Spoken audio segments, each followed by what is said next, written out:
Greenwild Chapter 32. Daisy came back to the roost that evening to find Armitage sitting at the kitchen table in a plum-colored overalls that matched her painted nails. She watched as the commander pulled a large leaf from the vine above her head and bent to write on it with a bamboo pen. For a moment, Daisy longed to tell her about the hidden garden, but even thinking about it made her gasp for breath, just as it had when she tried to tell the prof. Instead, she dropped to the nearest chair, massaging her throat. Armitage whistled, and a parakeet soared down from the roof beams to perch beside her. Daisy realized that there was a whole row of birds up there, camouflaged by the leaves and leaving little mounds of poo all over the floor. Taking the rolled-up leaf in its beak, the first parakeet launched itself unceremoniously out of the window. The process was repeated about 6 times with the remaining letters until the kitchen was bird-free but covered in droppings. "Instructions to our Greenwild agents in Peru," I said Armitage. "I've told them to ramp up the search for any trace of the missing botanists. No stone will be left unturned." Daisy watched the parakeets soar over the lake, diminishing in size until all at once they flashed out of existence.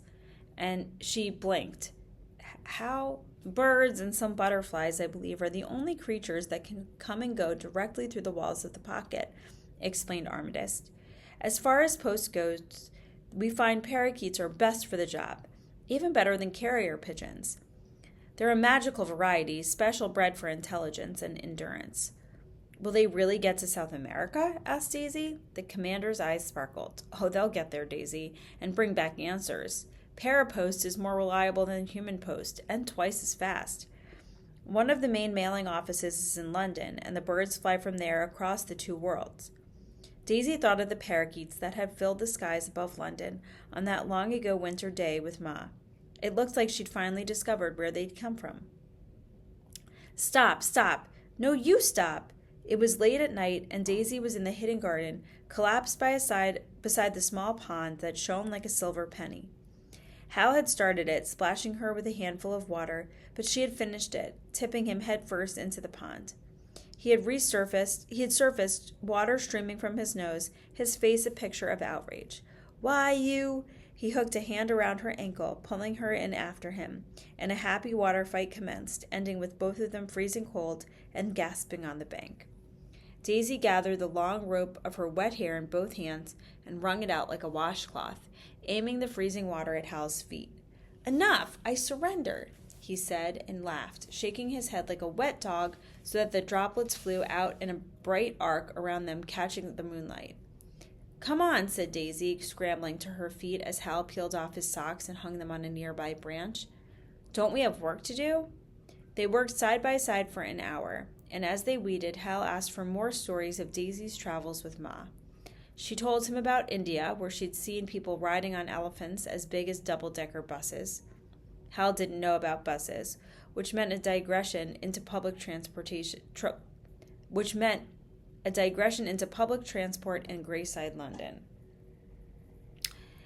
She told him about visiting the Red Fort in Lahore, where the flagstones of the courtyard had been so hot in the summer sun that they had burned the soles of her bare feet. She told him about celebrating the Persian New Year each spring, wherever they were in the world, and how Ma would grow dozens of hyacinths, and they would eat as many sweets as their stomachs can hold. "One day I want to go to the Shah Mosque in Isfahan," said Daisy dreamily, yanking up a particularly recalcitrant bramble. "Ma says that the patterns on the dome are blue and gold, like looking at heaven." "I'm going to go there one day," said Hal, looking determined. "I'm going to go everywhere." Daisy glanced at him, suddenly seeing the explorer he would become. "You will," she said. "I know it." Indigo and the prof spent the next few days frantically preparing for the Bloomquist test, which had somehow snuck up on them and was now only a couple of days away. Acorn, of course, was too young, and Daisy didn't bother trying to practice. It was pointless. They had been told that the test would evaluate their skills in weaving and binding, and that the latter would involve tackling some form of dangerous plant. "I bet it's a vampire orchid," said Indigo, feeding Jethro a handful of pumpkin seeds. "That's what it was 2 years ago when my sister was applying." "Or a termagant blood oak," said the prof. I've been researching the history of the test, and I've come up with at least 6 times in the last 20 years. Daisy was silent. She knew that whatever the challenge was, she had no chance of passing it. She'd asked Armitage if she could be spared the humiliation of trying, but the commander had refused. Every Malamarsh student must take part, she said firmly. No exceptions. Whenever they weren't practicing for the test, the 5 o'clock club was piecing together clues. As I see it, there are 3 mysteries, said the prof, putting down the slingshot. She had insisted Daisy teach her and was getting quite good. She ticked them off on her fingers. 1, the disappearing botanist. 2, the theft of the ghost moth orchid. And 3, the indifference of the bureau. Craven is connected to the first 2. Does he have something to do with the third? Indigo looked thoughtful. We could arrange to overhear the next council meeting. I bet they'll be talking about it. The prof looked scandalized. Eavesdropping? It's not eavesdropping if you happen to be passing by. The kitchen storerooms are right next to the council room, and there's a larder tree with my favorite biscuits. That was how Daisy found herself squashed in a cupboard with 3 friends, 1 grumpy cat, and a parakeet, straining her ears for a sound of a conversation just beyond the wall of the shelves. So far, the talk had been dull. They seemed to be discussing when a crop of feverfew would come into flower, and there was something about black market trading getting worse. Then she heard the word bureau, and Napoleon felt Napoleon prick up his ears. I'm afraid you were right, Pontiel, came Armitage's voice, low and emphatic. The new bureau head isn't sympathetic to the tale of missing botanists. We knew this already, of course, but something was different on this visit. Bertram Deeproot had been dismissed, and Elvira Elmlock had been moved to a different department. There was a murmur of surprise from the wall. Both of them spoke up about the need to investigate disappearances. It feels as if there's something systematic going on. Wilder said something Daisy couldn't quite hear, and then Armitage's voice, closer, answered, Exactly. Where we were wise, I think, to start feeding them false information about the precise whereabouts of Malamarsh explorers in the Grey Side. I'm surer than ever that there's a leak in the bureau, which is why... Indigo trod on Acorn's foot, and she squeaked. What was that? It was Sheldrake's voice coming closer. Mice in the snack cupboard again, I suspect, said Armitage. I'll go get Chef McGuffin and look into it this afternoon.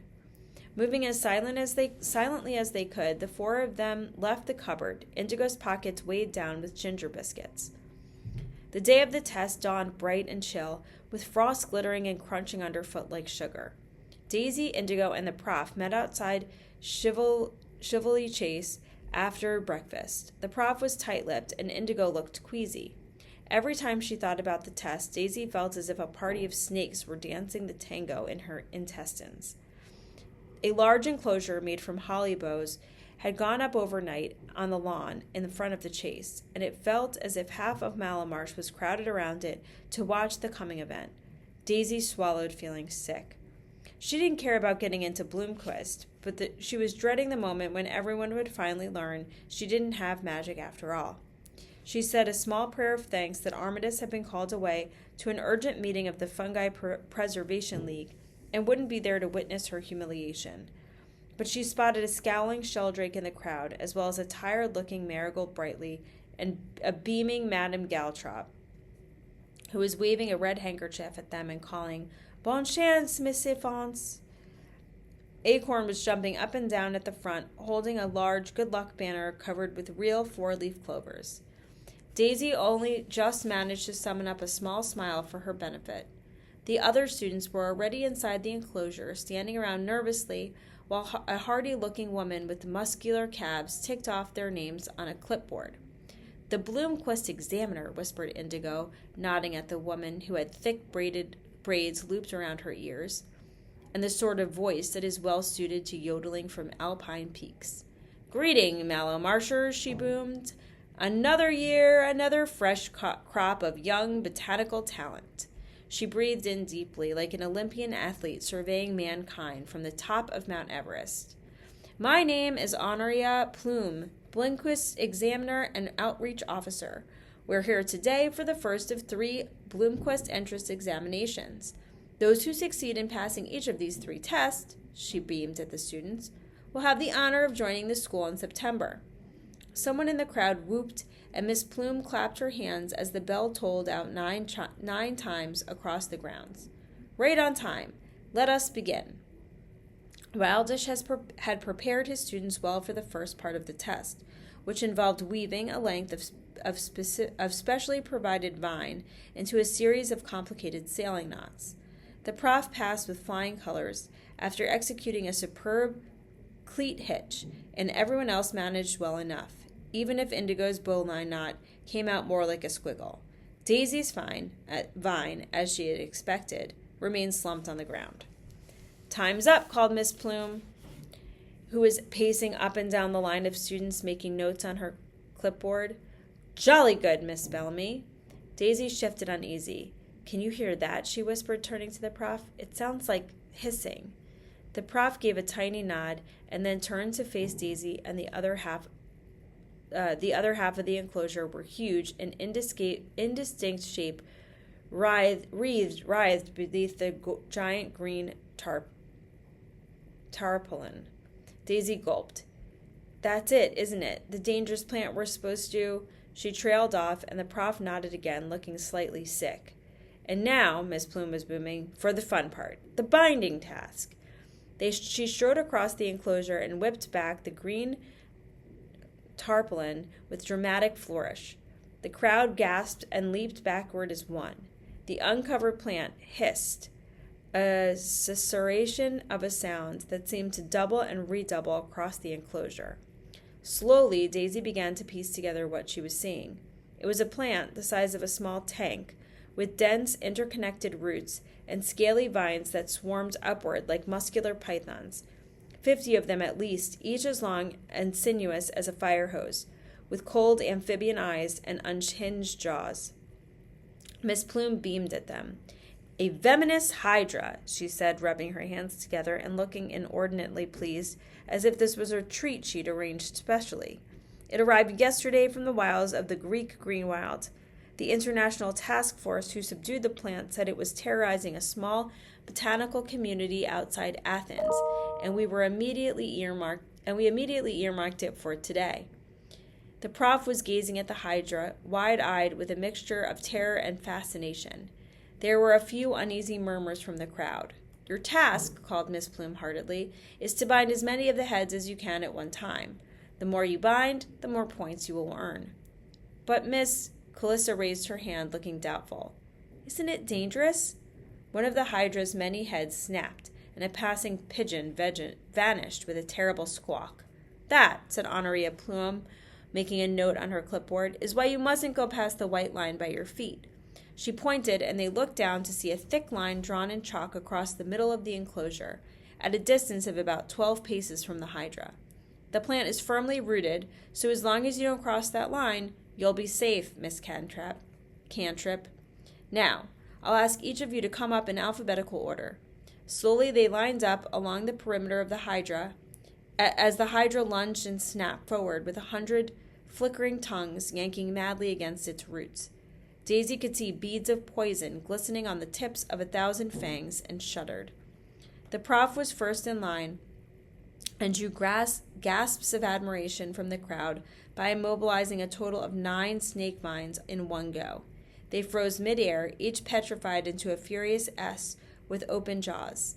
Septimus was next, 4 heads, and then Calissa, 5, before Ivy managed to bind 8 simultaneously. Her shout of triumph rang out across the enclosure, and Indigo scowled. To everyone's astonishment, however, he managed to bind 7 when his turn came. "I just pretended they were real snakes," he whispered to Daisy as Ravi and then Rishi stepped up, 6 heads each. Daisy was last, and she approached the white line with a feeling of grim resignation. "Nothing, Miss Thistledown?" asked Miss Plume 5 minutes later. She looked genuinely disappointed. "Nothing at all?" Ivy gave a small snigger that made Daisy want to hit her, though it wasn't quite loud enough for the examiner to hear. "No surprises there. Unlawful immigrants don't have magic." Stop it, said the prof, jaw clenched. What was that? Did the professor say something? Ivy murmured the words from the side of her mouth. You're no more use than your grandfather, Bellamy. It's no wonder he went missing. Everyone knows he was too old. Ah! The prof lunged at Ivy with her spade, eyebrows pinched in fury. For a moment the pair of them teetered on the white line, and then they lunged over it into the waiting jaws of 50 poisonous snakes.